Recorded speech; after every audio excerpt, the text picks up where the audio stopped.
conectando al servidor. Listo. Bueno, entonces al final pues ya conocerán de pronto algunos la estructura, va a haber una charla, al final se dará un espacio para preguntas. Quien tenga alguna podrá escribirla en el espacio de chat que estará dispuesto en la parte inferior derecha de sus pantallas. La charla será grabada en video y estará disponible en nuestro canal de YouTube y en la página web del proyecto a partir de mañana. Las transparencias ya están publicadas en el repositorio FUNES y su enlace se encuentra en la página web del proyecto. En esta ocasión, el profesor Gilberto Obando presentará la experiencia titulada Maestros como agente de cambio, transformación de la cultura institucional. Gilberto Obando se formó profesionalmente en la Universidad del Valle en Cali, Colombia, donde estudió la licenciatura en Matemáticas y Física. Posteriormente, realizó la maestría en Educación con énfasis en Educación Matemática y el doctorado en Educación. Su trayectoria laboral inició en la Universidad de Antioquia desde 1999, específicamente en la Facultad de Educación, donde ha sido profesor hasta la fecha y jefe del Departamento de las Ciencias y el Arte de 2014 a 2016. Actualmente es miembro de los grupos de investigación MACEMA de la Universidad de Antioquia y del grupo de investigación interdisciplinaria en Pedagogía del Lenguaje y las Matemáticas de la Universidad Distrital Francisco José de Caldas. Su línea de investigación principal es el pensamiento numérico en la educación básica. A continuación, doy paso a nuestro ponente, Gilberto Obando. Profesor, es un gusto tenerlo con nosotros el día de hoy. El público es todo suyo. Buenos días, muchas gracias. Bueno, lo primero es agradecer esta invitación y que nos permite compartir algunas ideas que estamos trabajando en este momento en algunos procesos aquí en nuestra universidad. De verdad que para mí es muy placentero poder estar y es realmente un honor poder compartir con todos ustedes este trabajo que venimos adelantando y que efectivamente pues espero no solamente pueda tener algún eco en ustedes, sino que también podamos continuar las discusiones más allá de más allá del día de hoy, que podamos quedar con esos contactos que nos permitan seguir compartiendo en este proceso. Em, la charla que voy a compartir el día de hoy está estrechamente relacionada con un trabajo de investigación, un programa de investigación que venimos adelantando. Ahorita les comentaré algunas ideas en particular y quiero compartir con ustedes entonces el día de hoy algunos asuntos que están relacionados fundamentalmente con unos hallazgos, digámoslo así, preliminares, porque el programa de investigación aún sigue en curso y que serán pues la excusa para que al final podamos también tener un espacio para la discusión. Mm, bueno, avancemos. Permítame empezar con esta caricatura de Mafalda.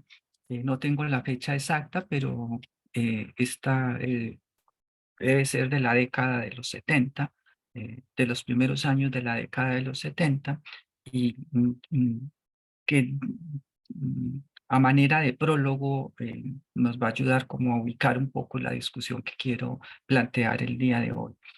Como pueden ver, es un diálogo entre Miguelito y Mafalda. Miguelito era en la caricatura un niño de 5 años que estaba en la escuela primaria, básicamente estaría como en grado primero, y entonces le dice a Mafalda: hoy mi maestra nos enseñó que 2 más 2 es 4.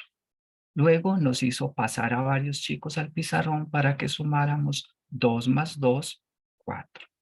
Después todos copiamos en nuestros cuadernos 2 más 2, 4. Te juro que nunca me sentí tan lejos de Von Braun. Creo que no hay que hablar mucho de Mafalda y de Quino. Supongo que a pesar de que es ampliamente conocido en todo Latinoamérica. eh, y como ustedes pueden ver aquí, Quino nos regala una crítica muy fuerte a la escuela, a la manera como enseñábamos las matemáticas en los años 70. Lo que es interesante de esta caricatura, que la he estado usando en estos últimos años en algunas conferencias, charlas que he brindado, es que se reconoce que en cierta medida hoy por hoy en nuestra escuela, en nuestro grado primero, seguimos enseñando de esa manera.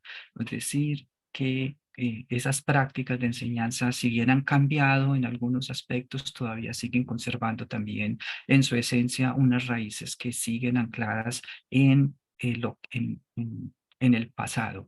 Y la gran pregunta es, ¿por qué está tan decepcionado eh, Miguelito, digamos, porque la cara final muestra la decepción de la escuela? Eh, ¿Quién era Von Braun? Von Braun creo que era este sujeto que ustedes ven aquí. Von Braun fue un ingeniero aeroespacial alemán, nacido en Alemania, formado en la época también, fue, según tengo entendido, miembro del partido nazi, pero fue de esos cerebros que fueron a Estados Unidos cuando la Segunda Guerra Mundial, y pues el padre, es considerado el padre de la ingeniería aeroespacial. Sus trabajos sobre ingeniería aeroespacial fueron fundamentales para la llegada del hombre a la Luna. ¿Y de dónde surge el interés de Von Braun por la ingeniería aeroespacial? Cuando era niño, se leyó a Julio Verne, fundamentalmente el libro de El viaje de la Tierra a la Luna, y también leyó a H. G. Wells. Para una referencia sobre este autor, fue el autor de La Guerra de los Mundos, un escritor inglés que fue un trabajo, un libro que se publicó en la segunda mitad del siglo XIX. Y para más reseñas, hace unos cuantos años, Tom Cruise se interpretó a sí mismo en una película que se llama, donde él intentaba salvar su familia, salvarse a sí mismo y a su familia de la invasión extraterrestre. Ese era Von Braun. Y tal vez la decepción de Miguelito tenía que ver con el hecho de que, como puedes ver aquí, como se puede ver aquí, desde niño, él ya había generado esa intención, ese afecto por la ingeniería, pues por la ciencia. Dice Wikipedia a propósito de la biografía de Von Braun que su madre le regaló un telescopio cuando era niño, y cuando el telescopio se le quedó cortico con lo que él, con sus eh, in- indagaciones y sus trabajos, convenció a un grupo de compañeros para que construyeran un observatorio astronómico, básicamente con lo que tenían a mano, con residuos, con chatarra. O sea que efectivamente la escuela debería ser un potencializador de los entusiasmos de los niños, y lo que nos está diciendo Kino con la caricatura que les acabo de mostrar es que parece ser que eso no estuviera pasando. Ese fue como, digamos, el colofón que nos fue abriendo la idea para el proyecto del que les voy a hablar hoy. ¿Qué teníamos nosotros en mente? Pues hoy por hoy está pasando todo esto, pero la escuela sigue todavía anclada en unas prácticas educativas que no se corresponden con esas condiciones. Entonces, lo que nosotros estamos hoy proponiéndonos con este proyecto es un cuestionamiento acerca de qué estamos enseñando, cómo lo estamos enseñando y por qué lo estamos enseñando, de cara precisamente a esas nuevas condiciones sociales, culturales, políticas, económicas que están cruzando nuestro mundo.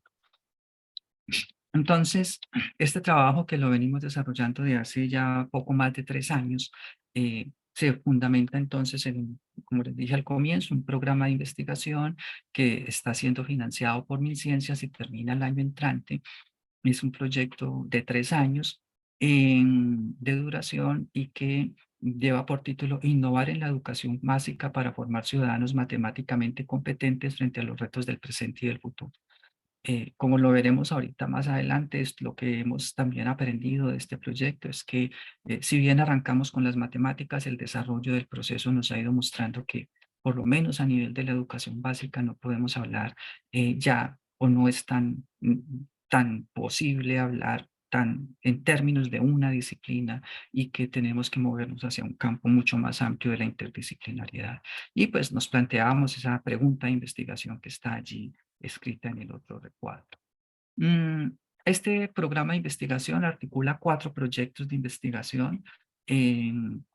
estos dos proyectos de acá que están, bueno, y bueno, como pueden ver, estamos también articulando 4 universidades: la Universidad Industrial de Santander, la Universidad del Valle, la Universidad de la Amazonía, y los 4 proyectos están enfocados entonces en 2 aspectos muy específicos. El proyecto de la UIS, el proyecto de la Universidad del Valle están enfocados en esto que nosotros podríamos llamar la formación de profesores. Aquí estamos trabajando con la formación de profesores en ejercicio, fundamentados en algunos elementos específicos de la inclusión, la diversidad, la atención a la diversidad en la escuela, y en el proyecto de la Universidad del Valle estamos trabajando lo relacionado con la formación inicial de maestros.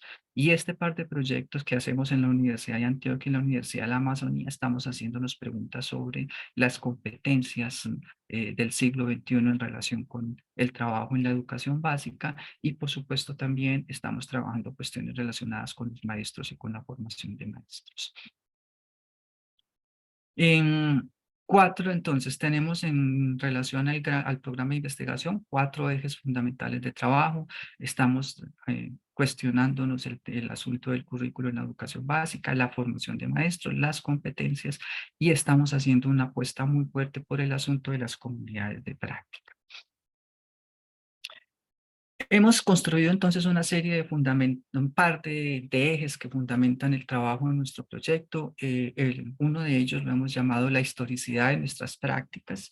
Y ahí, ¿qué es lo que hemos venido haciendo? Realmente lo que a nosotros el punto de partida del trabajo tuvo que ver con, digamos, nos planteamos la pregunta en relación a la historicidad de nuestras, a la necesidad de hacer una resignificación de las prácticas, pero también reconocimos que el discurso sobre resignificar la práctica en la escuela estaba muy, digamos, era algo común y cotidiano para los maestros, mas sin embargo esas prácticas escolares, como les decía, y lo vamos a ver ahorita en las siguientes 2 diapositivas, siguen ancladas a esas prácticas, ya arrastran un bagaje cultural histórico de esas prácticas que no se ha transformado de manera significativa.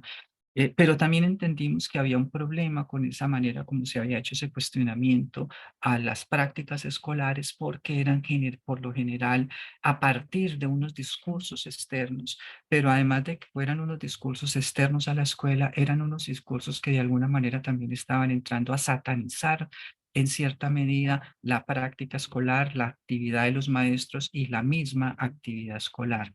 Entonces, desde un punto de vista de la teoría de la actividad y de los enfoques histórico-culturales que venimos trabajando desde hace varios años en nuestras investigaciones y en nuestro trabajo con los maestros, pues entendimos que había un problema fundamental en esa manera de intentar trabajar estos asuntos de la resignificación de las prácticas, y era que no se hacía ese trabajo que está enunciado aquí en esta imagen, aquí en esta parte, donde estamos hablando de, de entender que las prácticas, en este caso las prácticas escolares, son construcciones históricas de las comunidades, y por ende un punto de partida fundamental para la resignificación de las prácticas debe ser precisamente comprender cuál es el lugar histórico de las mismas, por qué en cierto momento de la historia se decidió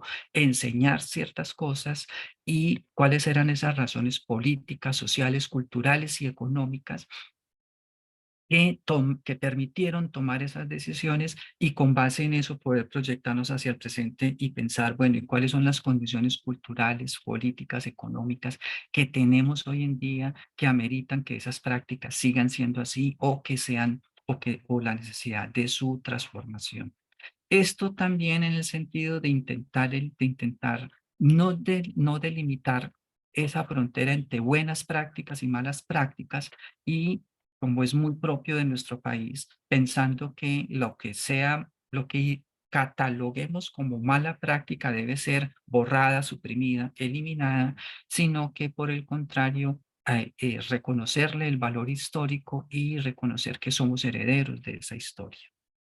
Eso hicimos a partir de unas reflexiones en relación a la historia de la educación matemática en Colombia y analizamos textos no solo de matemáticas, sino de lenguaje con los maestros con los que estamos haciendo este proceso de, un grupo de instituciones de la ciudad de Medellín. Son 13 instituciones de la ciudad de Medellín con los que venimos haciendo este trabajo desde hace poco más de 2 años y analizamos, por ejemplo, textos como este, donde ustedes pueden ver, esta es la tabla de contenidos y analizamos con los maestros algunos fragmentos del libro para identificar la manera como se estaba enseñando este es un texto de 1894, pero también, mm, también analizamos las formas de organización escolar y analizamos las condiciones específicas a partir de las cuales, o sea, por qué, perdón, se tenían esas formas de organización escolar. Esta imagen que ustedes están viendo acá es de un grabado de 1823 que dibuja una clase eh, que sigue el método lancasteriano. El método lancasteriano fue el que se decidió con el nacimiento de la República que iba a ser el método para entrar para hacer la educación, para educar, para realizar los procesos educativos en el país. Y se adoptó este método porque Santander, que fue el líder de toda esta parte de cómo se ingresa, cómo educar al pueblo colombiano, y Bolívar con sus ideales de libertad, tenían absolutamente claro que solo podríamos ser libres si podíamos llegar a ser un pueblo educado. Pero era claro en ese momento de la historia, en 1820, que podríamos decir de manera generalizada, el nuevo ciudadano de la República naciente era analfabeta casi en un 100%. Por lo tanto, se necesitaban unas formas rápidas de llegar de manera rápida y ágil a la mayor cantidad de población posible. Y el método lancasteriano tenía las herramientas para poder alfabetizar en lenguaje y matemáticas a la mayor cantidad de colombianos posibles. Y este es un grabado de cómo funcionaba un aula de acuerdo al método lancasteriano. Analizando entonces todas esas condiciones políticas, sociales, económicas que permitieron definir por qué en el siglo XIX se tomaron ciertas decisiones en términos de la enseñanza, pues también discutimos con los maestros aspectos relacionados con dos ejes fundamentales: el currículo y la práctica, y dos categorías: las permanencias y los cambios. Como ustedes pueden ver aquí, en la síntesis nos dicen cosas muy interesantes, por ejemplo, cómo los maestros entonces, con los maestros empezábamos a entender cómo dentro de las permanencias desde el punto de vista del currículo, por ejemplo, teníamos la estructura escolar centrada en grados, áreas, aulas, tiempos específicos, cómo la evaluación seguía siendo una evaluación centrada en la acreditación, en la certificación, en la calificación, eh, cómo las metodologías seguían siendo las clases magistrales que se habían definido como las formas de llegar a la escuela. En aquella época se analizaba porque en ese momento el papel del maestro la clase que originaba el maestro tenía que ser así, no podía ser de otra manera. Y eso pues entonces también, eso que se ve aquí pues reflejado en cómo son esas prácticas, transmisión del conocimiento, ¿sí? Aulas organizadas de cierta manera que siguen conservando la misma estructura de hace 200 años, la memorización, etcétera, etcétera. Pero también los cambios y las potencialidades de cambio que se podían dar. Eso terminó siendo un ejercicio muy importante porque entonces los maestros, aquí pueden ver algunas fotos de los ejercicios que en algún momento hicimos con los maestros en esa reflexión, porque sobre todo también pudieron empezar a darse cuenta cómo unos podían aprender de otros y cómo se podrían precisamente potenciar estos elementos de cambio. Bueno, esto es más o menos lo que acabo de decir. Entonces, de ahí surgieron como tres o cuatro, fueron surgiendo algunos elementos que nos permitían plantearnos esta pregunta en términos de la orientación de lo que es un currículo innovador y disruptivo.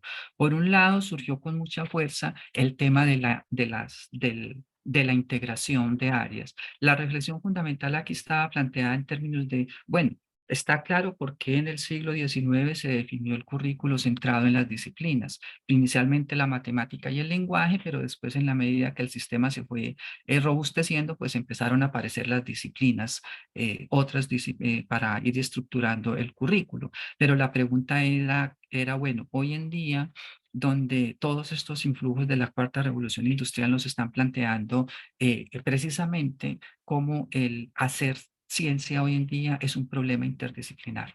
Y entonces también empezamos a plantearnos esa pregunta para la escuela y surgió entonces este asunto de la integración de áreas como un elemento clave para el desarrollo del proceso. Pero alrededor de ese asunto de la integración de áreas también empezó a aparecer este elemento de la gestión del tiempo escolar. La experiencia de las instituciones que están participando era muy diversa y había ya instituciones que habían avanzado de manera muy significativa en estos procesos de la integración escolar y la pandemia fue un elemento fundamental para que eso se diera, pero lo que nos iba mostrando el ejercicio era que los que más habían podido avanzar en el asunto de la integración de áreas era también instituciones que habían podido romper con la gestión del tiempo escolar. Cuando hablamos del tiempo escolar y en general de la cultura escolar, es en relación a que ya no tendría, o sea, digamos, la posibilidad que ofrece un currículo centrado en de 8 a 9 matemáticas, de 9 a 10 ciencias, de 10 a 11 sociales, ciencias naturales, inglés, español, etcétera, que un currículo organizado de esa manera, con tiempos específicos, es más, con planeaciones que lo obligan a uno a decir el 25 de mayo a las 3 de la tarde voy a estar enseñando proporcionalidad directa. Esa manera de hacer gestión, de organización del tiempo escolar que viene del siglo XIX o incluso desde el siglo XVIII, se convertía en el gran obstáculo para la integración de áreas y que por el contrario, para poder hacer integración de áreas de manera efectiva, necesitábamos una nueva manera de organizar y de gestionar el tiempo escolar y, por supuesto, de la participación de las comunidades. Unido a eso, entonces, sí cogió también fuerza el tema de las capacidades del siglo XXI, o sea, me refiero a cosas que ya seguramente ustedes saben mejor que yo, este asunto de la ciudadanía global, de las habilidades para la creatividad y la innovación, de las habilidades interpersonales, trabajo en equipo, la capacidad de aprender a aprender y del aprendizaje continuo, o sea, todo el tema de la inclusión y de la diversidad para el reconocimiento de las capacidades. Algo muy importante es la solución de problemas complejos y el trabajo colaborativo y por supuesto el aprendizaje a lo largo de toda la vida. Y esto último, pues también nos mostró un elemento muy importante en términos del trabajo centrado en los sujetos.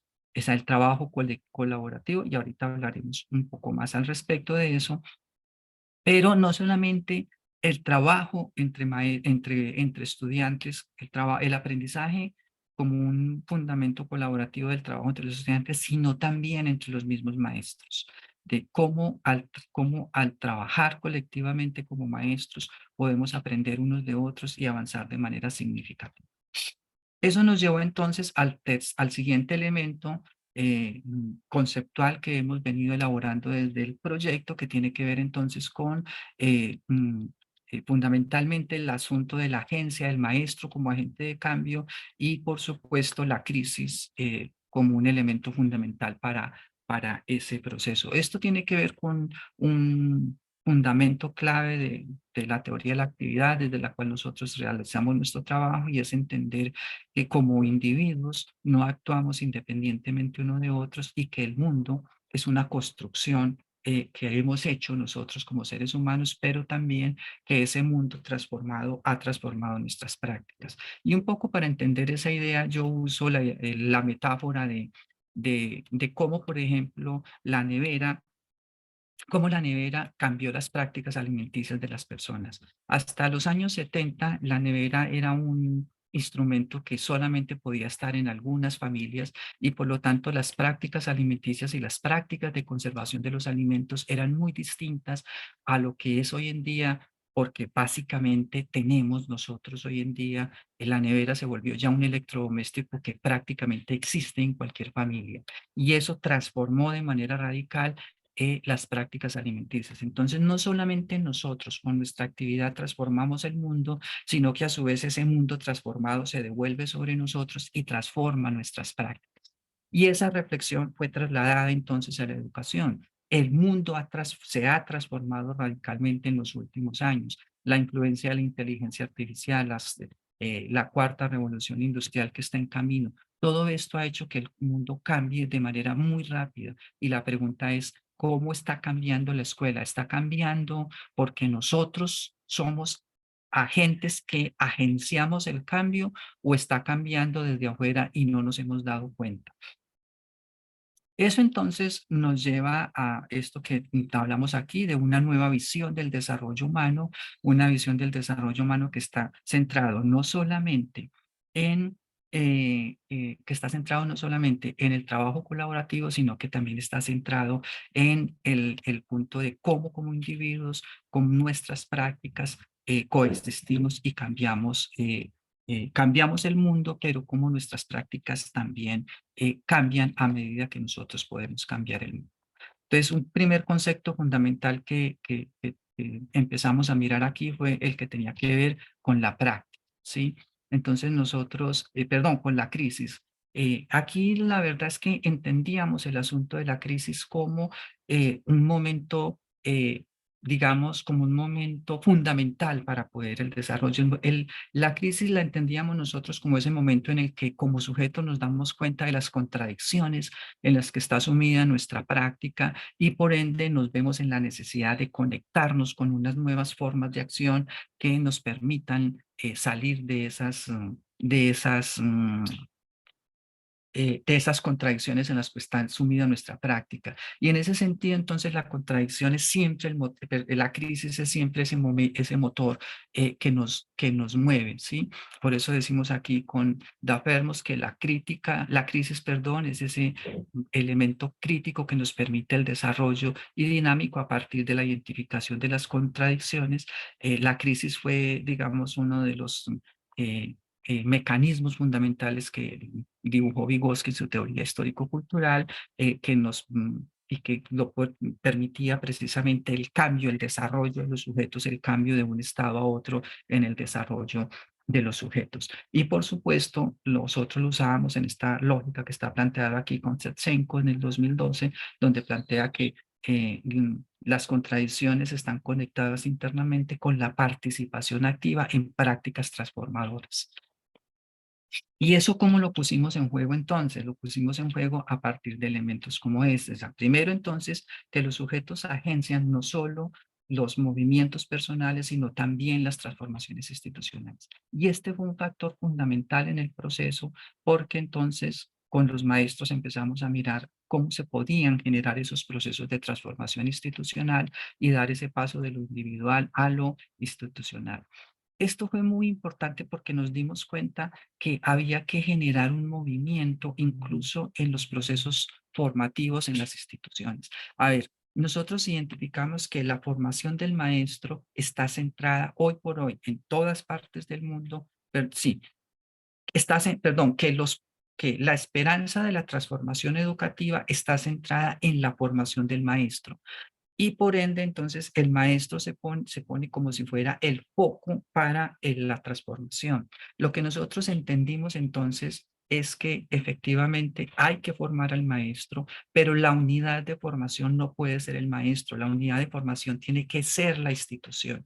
Es decir, que es formar al maestro en el contexto institucional y ojalá varios maestros, preferiblemente todos los maestros de una institución, para que efectivamente se puedan dar los movimientos y las transformaciones institucionales. Eso es lo que llamamos aquí el movimiento del foco analítico, que está centrado en las relaciones estructurales, es decir, formar relaciones estructurales en instituciones, el maestro, el directivo, entonces formamos al maestro, formamos al directivo, pero debemos movernos hacia las relaciones de procesos que se despliegan es a lo largo del tiempo. Por eso decimos la unidad de formación debe ser la institución, por supuesto, a través de sus sujetos.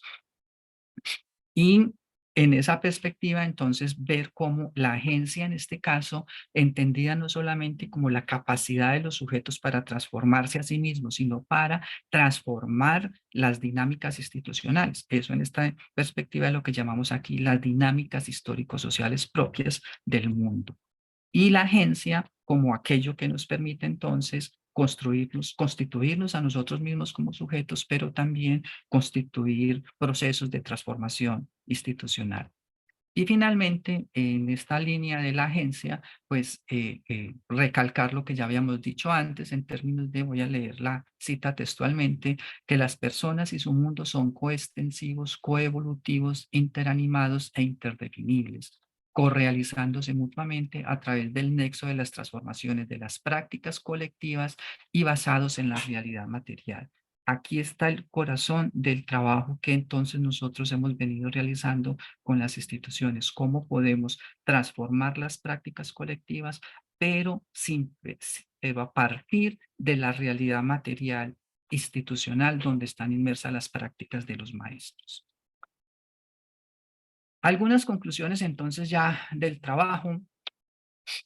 Em, Hemos identificado entonces, además de estos elementos teóricos que hemos sintetizado en las diapositivas anteriores, entonces, por un lado, en ese trabajo de la integración hemos identificado una serie de elementos que están relacionados con con estos asuntos de la transformación institucional y de los procesos de integración curricular. Por un lado, un eje epistemológico que está centrado en el espacio, o sea, que nos centra en el espacio, el tiempo, el territorio, la cultura y la comunicación. Lo que nosotros hemos visto es que es que en esos procesos de intentos, digámoslo así, de hacer integración curricular, que inicialmente estaban centrados en las disciplinas, que mientras esos procesos estaban centrados en las disciplinas, era muy difícil hacer integración escolar. Por ejemplo, una institución tenía el proyecto de la huerta escolar y entonces el profesor de matemática iba a la huerta y decía, bueno, yo esta semana voy a enseñar razones. Entonces aquí puedo mirar cuál es la razón de área cultivada con cuál es la razón, la proporción que hay de zanahorias cultivadas con respecto a las de tomate, etcétera, etcétera. El de ciencias naturales iba y decía, bueno, yo esta semana voy a hablar de los procesos físico-químicos de la planta, entonces vamos a analizar la fotosíntesis y los procesos químicos que hay en la fotosíntesis, y así sucesivamente. Em, entonces, lo que nosotros veíamos era que ese tipo de procesos de integración sí hacían que las áreas estuvieran juntas, pero realmente cada una vivía su vida independiente de las demás.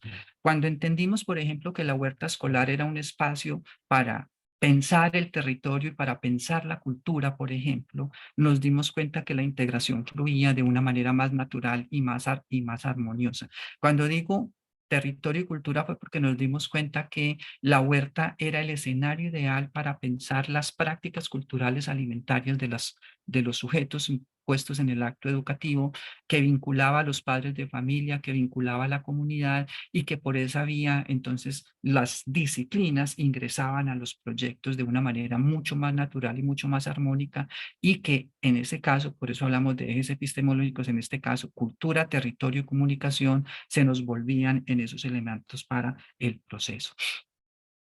También identificamos entonces una serie de procesos cognitivos alrededor del cual podemos pensar la integración curricular, conversar, dialogar, medir, contar, narrar, operar, clasificar, bueno, etcétera. La lista es muy larga y solo puse algunos que también nos permitían entender cómo alrededor de los procesos de integración curricular podríamos hacer esos trabajos. Y finalmente, pues también lo que tiene que ver con los asuntos metacognitivos y axiológicos que nos permiten también identificar esos ejes para la integración y la transformación curricular.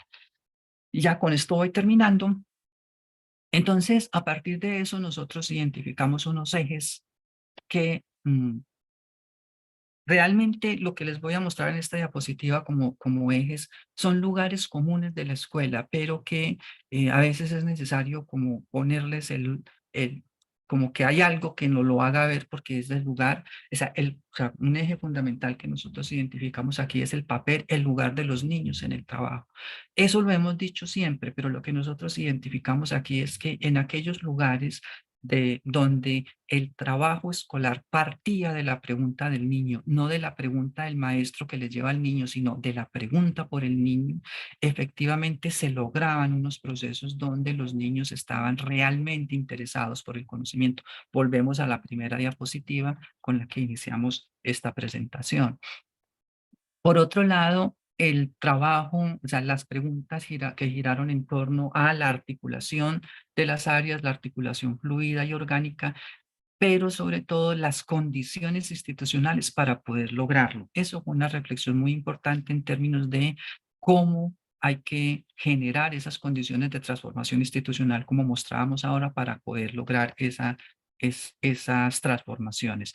Por supuesto, esto nos lleva entonces al papel institucional y al fortalecimiento de los procesos institucionales para esa transformación. Este elemento fue otro gran eje fundamental de nuestro trabajo y es la conexión entre la institución, la comunidad y los territorios. Cómo la escuela puede aprovechar precisamente esos elementos del lugar donde está, de las condiciones culturales y sociales donde está, para construir ese diálogo y ese tejido entre la comunidad y la escuela, y cómo eso se volvía un elemento fundamental.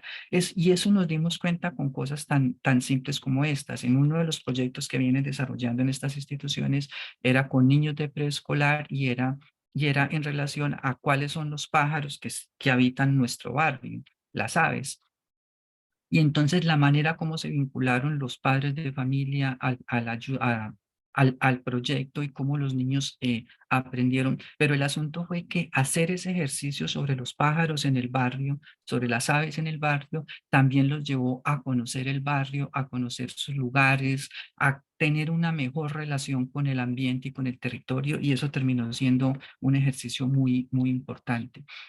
Mm, Esto otro fue elemento muy importante, porque también nos mostró cómo en aquellas instituciones donde se favorece el trabajo colaborativo, donde los maestros tienen tiempo para reunirse, para pensar, para investigar, donde desarrollan estrategias de trabajo de investigación con sus estudiantes, también se han logrado procesos de transformación más importantes. Por supuesto, el asunto de la sistematización de los procesos pedagógicos, eh, y finalmente, pues, cómo favorecer la participación de los padres de familia, de los docentes y sobre todo de los directivos docentes, para que todas estas comunidades hagan parte de los procesos de transformación institucional. Bueno, ese es en esencia lo que quería compartirles el día de hoy. Entonces nos queda como unos 20 minutos para que podamos abrir un diálogo. Voy entonces, mientras preparan las preguntas, mientras las escriben allí, voy a dejarles un videíto y vamos a ver cómo funciona. 2 minuticos del video que tiene que ver con, ¿sí lo están viendo? No, creo que no, Sí, profesor, sí se está viendo, pero pero creo que no se está escuchando. no lo están oyendo, sí, ya sé por qué. Voy a dejar de compartir un instante y voy a volver a compartir, y cuando comparta voy a compartir el audio, porque al inicio no lo hice. Listo, sí, señor. Y muchísimas gracias por la presentación, profesor. Tal como dijo el profesor Gilberto, mientras él coloca el video, por favor, pueden ir colocando sus preguntas en el área del chat. Muchas gracias.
Bueno, muchísimas gracias, profesor Gilberto. Ya tenemos aquí algunas preguntas en el chat. La primera sería, ¿cómo fue la organización logística de un proyecto tan grande? Tengo el micrófono abierto, sí. La Ahora sí. organización logística es una locura, indudablemente. Digamos que nosotros tenemos un seminario permanente entre las 4 universidades con los investigadores principales y cada una de las universidades también tiene unos seminarios internos que desarrollan, digamos, las actividades específicas del proyecto. Y tenemos unos encuentros de todos los equipos, un par de encuentros al semestre, pero hay algo que en lo que estamos trabajando en esta última recta del proyecto que tiene que ver con la constitución de redes. Y yo creo que por esa vía hay una pregunta allí que hablaba sobre cómo podrían vincularse al proyecto. Yo creo que eso nos ayuda, o sea, esa podría ser la alternativa. O sea, en este momento estamos organizando como todas las cuestiones logísticas para hacer, digamos, por ahora la red está constituida entre las instituciones, los maestros que están, digamos, directamente vinculados al proyecto, pero la idea es que podamos, una vez que ya tengamos como organizado toda esta cuestión logística, poder abrir el espacio a que la red ya sea, digamos, abierta para que otros docentes de otros lugares del país se puedan vincular. Entonces, digamos que desde el punto de vista logístico, esos son como a grandes rasgos las acciones. Miren que en alguna de las diapositivas hablábamos que este proyecto le ha apostado fuertemente al tema del trabajo colectivo y ese ha sido precisamente digamos, el éxito del trabajo y es que hemos podido efectivamente trabajar colectivamente tanto a nivel local como a nivel nacional articulando las cuatro universidades. Vale, muchísimas gracias. Otra pregunta es, ¿cómo incluyen las nuevas tecnologías para erradicar estas prácticas obsoletas de enseñanza? Bueno, nosotros como tal, a ver, el tema de las tecnologías es bastante diverso. Digamos que nosotros no hemos hecho desde el proyecto como tal un ejercicio específico en relación con las nuevas tecnologías por una razón muy simple y es que trabajamos, todas las instituciones con las que estamos trabajando son instituciones públicas y en algunas de esas instituciones el tema de las tecnologías es bastante complicado, bastante difícil. Las condiciones de conectividad tienen computadores, pero como suele suceder en todas las instituciones del país, esos computadores se usan para la clase de tecnología y no para el desarrollo realmente del pensamiento de los estudiantes. Entonces, y los estudiantes no tienen conectividad en sus casas o es muy limitada. Entonces, digamos que desde el punto de vista del proyecto, nosotros no hemos reflexionado en términos de cómo hacer uso específico de las tecnologías, pero en algunas instituciones sí lo están haciendo porque tienen el trabajo. Entonces también el hecho de, como decía, el compartir las experiencias es lo que también nos ha permitido que unos puedan ir aprendiendo de lo que están haciendo en otros lugares, ¿cierto? Eso por un lado. Y por otro lado, si recuerdan una de las diapositivas que mostraba, nosotros para la transformación de las prácticas no pusimos lo que existe hoy para transformar las prácticas, sino que hicimos primero una mirada desde el pasado y tratamos de entender, bueno, listo, las matemáticas, el maestro hace 100 años se diseñó la estructura de la escuela se diseñó hace 100 años para que el maestro diera unas lecciones magistrales y transmitiera el conocimiento. ¿Por qué se tomaron esas decisiones en ese momento? Cuando uno analiza las condiciones políticas y sociales de esas decisiones que se toman en el momento, entiende por qué. O sea, la escuela tenía que priorizar la memorización. ¿Y por qué tenía que priorizar la memorización? Porque hace 200 años los cuadernos eran un bien muy valioso y prácticamente inaccesibles a la población. Por lo tanto, la única manera digamos, de guardar el conocimiento era en la memoria. Por lo tanto, la práctica memorística de ese momento de la historia educativa tenía que ser así, no podía ser de otra manera. ¿Y el maestro transmitía el conocimiento? Sí, claro. Es que no existía Google. Si yo necesitaba un dato, ni existía Google, ni existía bibliotecas en las casas. Por lo tanto, si yo necesitaba un dato, necesitaba una información, la única persona que me la podía dar era el maestro. Si el maestro no me la decía, no había manera, no había quien me la dijera, ¿sí? Los medios de comunicación eran prácticamente inexistentes en esa época. En Bogotá se promulgaba una ley eh, y se demoraba 3 meses para llegar a Santander o hasta más, ¿sí? Entonces los medios de comunicación no eran como hoy en día que en segundos ya todo el mundo sabe qué acaba de pasar. Entonces nosotros lo que hicimos fue recuperar ese sentido histórico de las prácticas, que los maestros entendieran que que cuando se decidió enseñar así no era porque la gente era bruta, ignorante y no sabía nada, sino porque eran las condiciones sociales y políticas. Y con esa reflexión, los mismos maestros empezaron a hacerse la pregunta, ¿y hoy por hoy tiene que ser así? Hoy por hoy, con el acceso a la información, tenemos que seguir enseñando de memoria. Hoy por hoy, con el acceso a la información, yo tengo que seguir dando clase magistral. Entonces, digamos que esa fue la manera como nosotros cuestionamos las prácticas y con la experiencia colectiva, entonces los maestros empezaron a compartir y entonces empezaron a darse cuenta, a ver, un momentico, lo que están haciendo ellos allá, yo lo puedo hacer en mi colegio o yo puedo retomar parcialmente estas estrategias para favorecer el trabajo de mis estudiantes.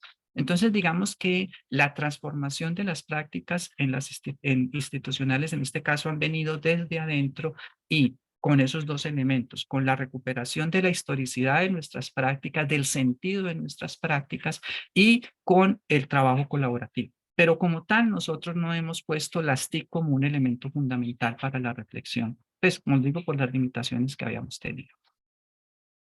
Muchas gracias. Aquí Josimar nos dice, en la reunión se enfatizó el tema del tiempo estimado para la ejecución de una clase. Coincido en que muchas veces esto limita el desenvolvimiento adecuado en la actividad, pues hay niños que ameritan más tiempo.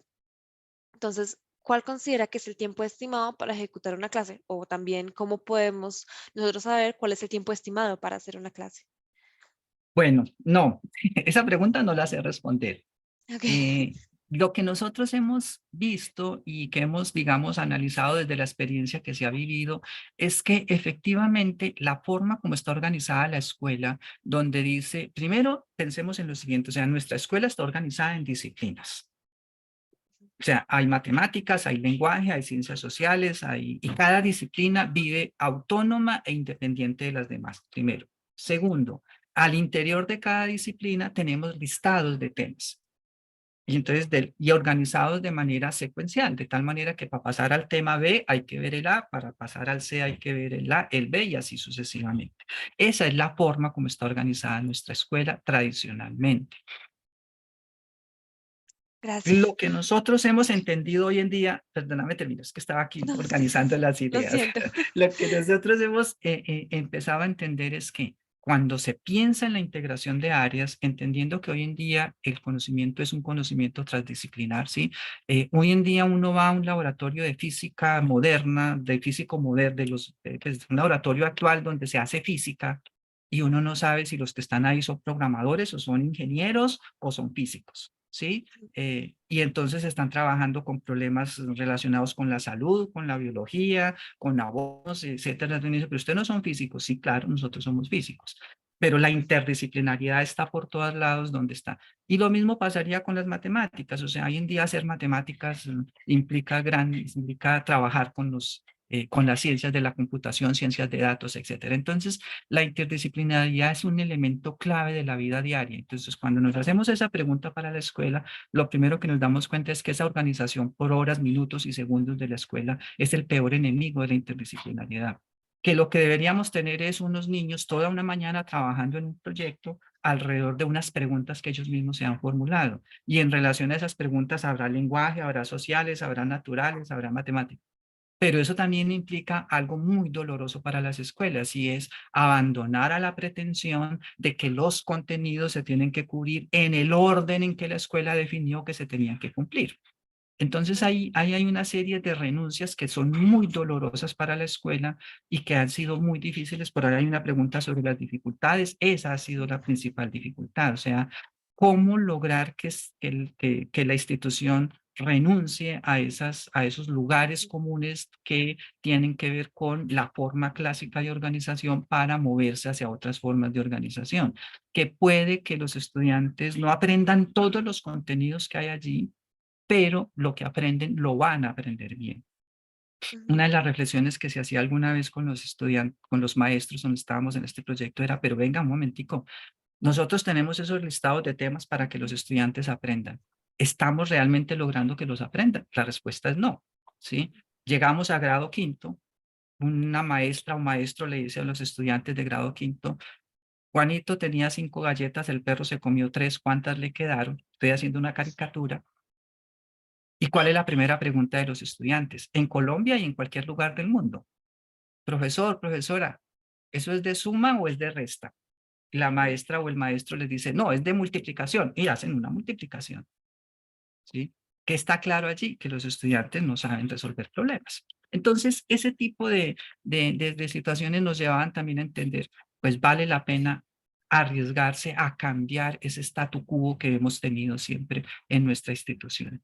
Entonces, digamos que nosotros no hemos reflexionado acerca de cuánto debe durar una clase, ni cuáles son las formas de organización de la clase. Lo que hemos visto es que, nada, los niños si lo que debería, lo ideal debería ser lo que hemos visto en las instituciones es, los niños están trabajando en el proyecto. ¿Cuánto tiempo? El que necesiten, un día, una semana, porque están aprendiendo cosas de muchas áreas y de muchas disciplinas.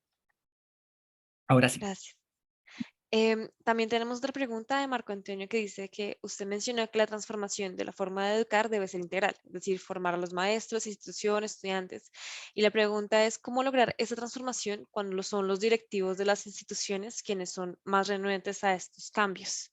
Entonces, usted mencionó que esa era una de las grandes dificultades, pero tal vez podría abordar un poco más de cómo convencer a estas personas de que hagan esta formación integral. Pues mira, yo creo que, como decía, por eso decía yo que lo que nos ha mostrado también el proyecto es que la unidad de formación tiene que ser la institución, Ujú, no el maestro. Precisamente, ¿por qué? Porque lo que nos ha mostrado también es, en este trabajo han participado algunos directivos docentes. Y entonces, en esos lugares donde han participado los directivos docentes, ha habido mayores posibilidades de movilización que en otros lugares donde no han participado los directivos docentes. Entonces, por eso hemos empezado a entender que la unidad de formación tiene que ser la institución para que los directivos docentes también participen de los procesos y puedan ver las posibilidades que se abren cuando nos abrimos a la posibilidad de la transformación y del cambio. Hay otras instituciones, por ejemplo, donde también han logrado grandes movimientos que no están participando los directivos, sino los docentes, pero donde uno va a la institución y a través de lo que uno habla con los maestros y también entonces se encuentra con unos directivos docentes abiertos al cambio. Entonces, indudablemente, por eso estamos insistiendo en que desde el punto de vista incluso de la política pública se debe cambiar la unidad de formación. No la formación, no el maestro como unidad de formación, porque como bien lo dice el profesor que hace la pregunta, el maestro se forma, pero llega a una institución y es una golondrina sola en medio de un extenso verano. Y entonces difícilmente puede lograr verdaderos procesos de transformación significativos en la institución, más allá de lo que él puede lograr en su propia práctica. Pero cuando la unidad de formación es la institución, entonces los directivos docentes también tienen que participar y el cuerpo docente tiene que participar. Y eso genera entonces unos procesos de cambio sostenibles en el tiempo al interior de las instituciones. ok. Y ya casi para terminar, algunos profesores quieren saber un poco más en detalle o, por ejemplo, Johnny pregunta qué pasos podría seguir para vincular más instituciones, de pronto la suya, a este proyecto. Mm, Bueno, sí, digamos que ese es uno de los retos muy grandes que tiene Colombia, por ejemplo, al respecto. Y es que, claro, si yo digo la unidad de formación en la institución, ¿cuántas instituciones tenemos en el país? ¿Y cuándo las vamos a formar a todas? Indudablemente, nosotros estamos en este momento, digamos, como pensando en algunos tipos de acciones, digamos que porque esto implicaría proyectos de largo aliento y implicaría también pues, los recursos para hacer ese proceso de largo aliento. En este momento estamos iniciando un proyecto mucho más ambicioso que se está realizando con alrededor de 40 instituciones en 20 municipios del departamento, donde estamos ya recogiendo las experiencias de este programa de investigación y poniéndolas en práctica ya en otros, en unos escenarios mucho más grandes y mucho más fuertes.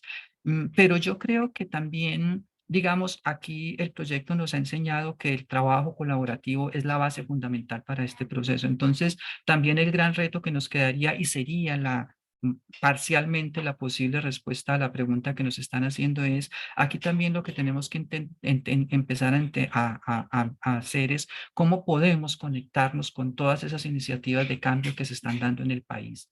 Y ese todavía no tenemos la estrategia para hacerlo, pero esa tendría que ser también la manera, o sea, cómo nos conectamos con esos otros lugares donde también se están haciendo cosas. Por ahora estamos muy localizados en unas regiones muy específicas, pero sabemos que así como hemos identificado en Medellín, en Bucaramanga, en Cali, procesos de cambio, pues también tendrán que, seguro, no nos cabe la menor duda, que también se están dando en otros lugares del país.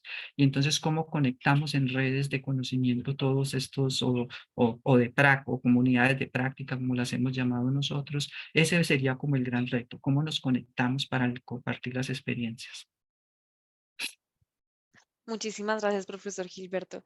Muchas gracias por su charla, por sus aportes, por compartir esa experiencia y muchísimas gracias a todas las personas que participaron en la sesión e hicieron sus preguntas y aportes.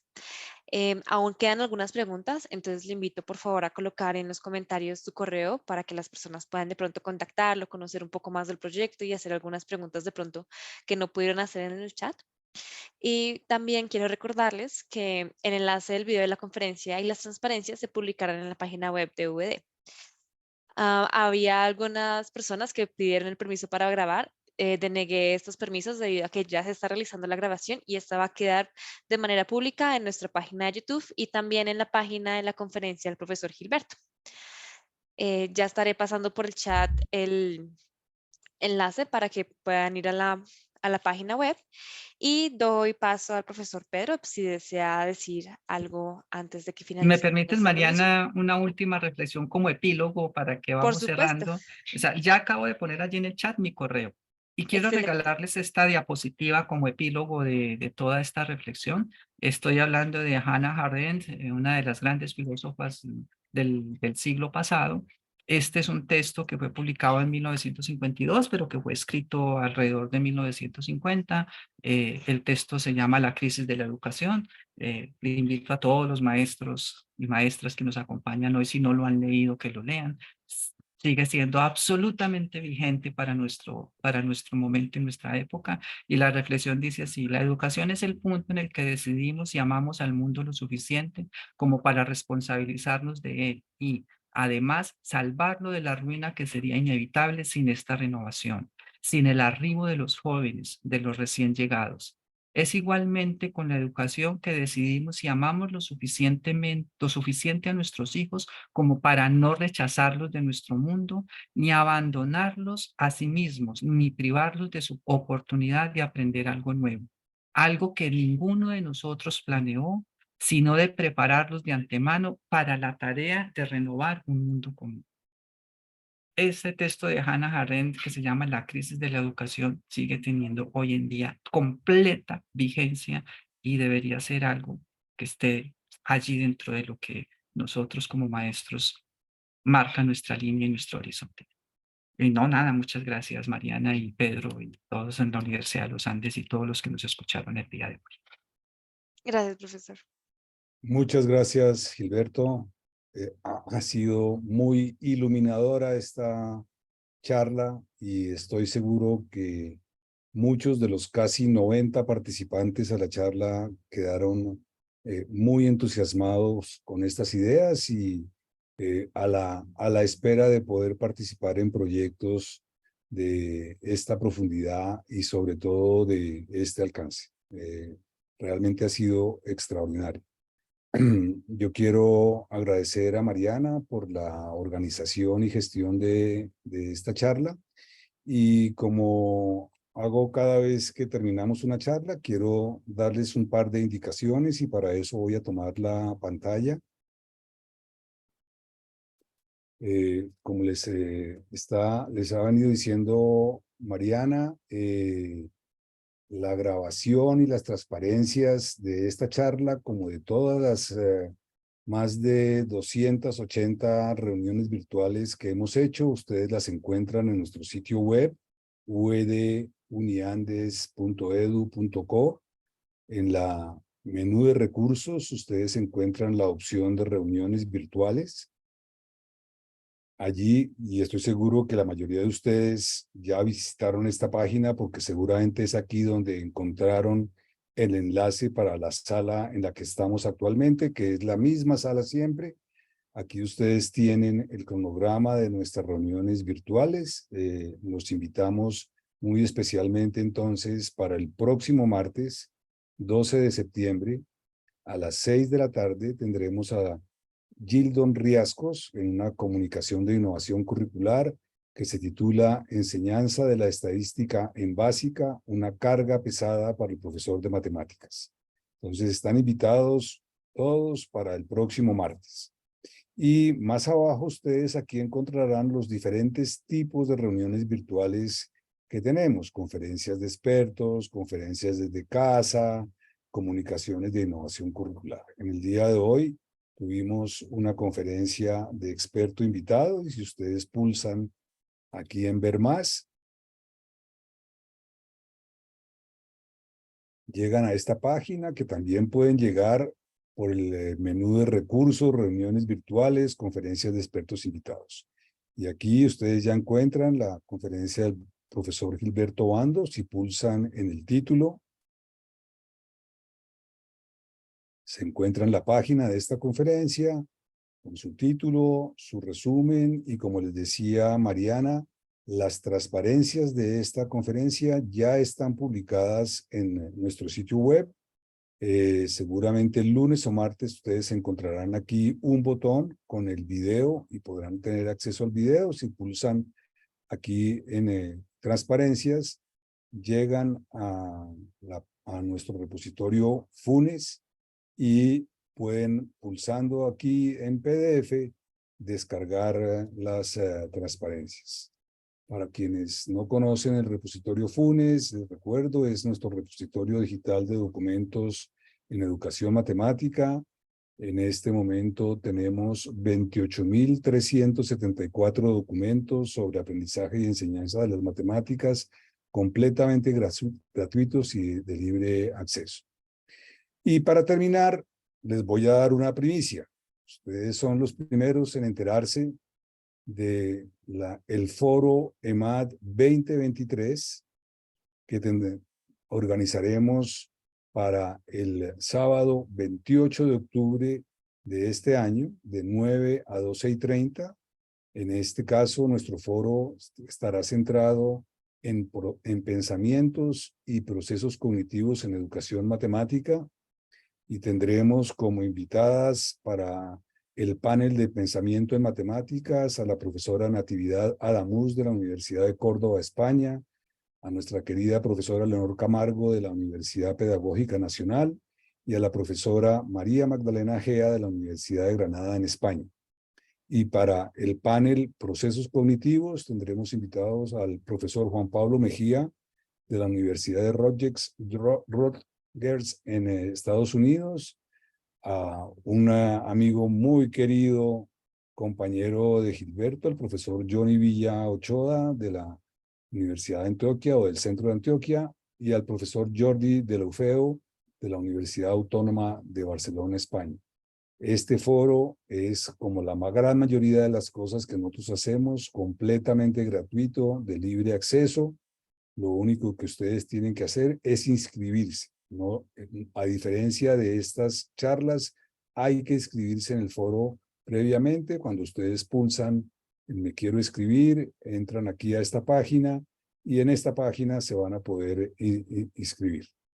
Entonces quedan invitados. Les recuerdo, el próximo martes a las 6 de la tarde, nuestra comunicación de innovación curricular, y para el sábado 28 de octubre de este año, váyanse programando, inscríbanse a nuestro foro EMAD 2023. De nuevo, ha sido un gusto, profesor Gilberto, tenerlo con nosotros. Ha sido realmente un honor y conocer estos proyectos tan importantes que están desarrollando. Y a todos los colegas iberoamericanos que nos han acompañado en esta mañana de sábado, que nos toca un poco madrugar, pero es posible que buena parte de nosotros estemos todavía en pijama, no importa, porque en pijama o no en pijama, aprendemos conjuntamente y progresamos conjuntamente para poder ayudar a nuestros estudiantes en el aula de matemáticas. Entonces, les deseo un feliz fin de semana y nos vemos el martes. Muchas gracias.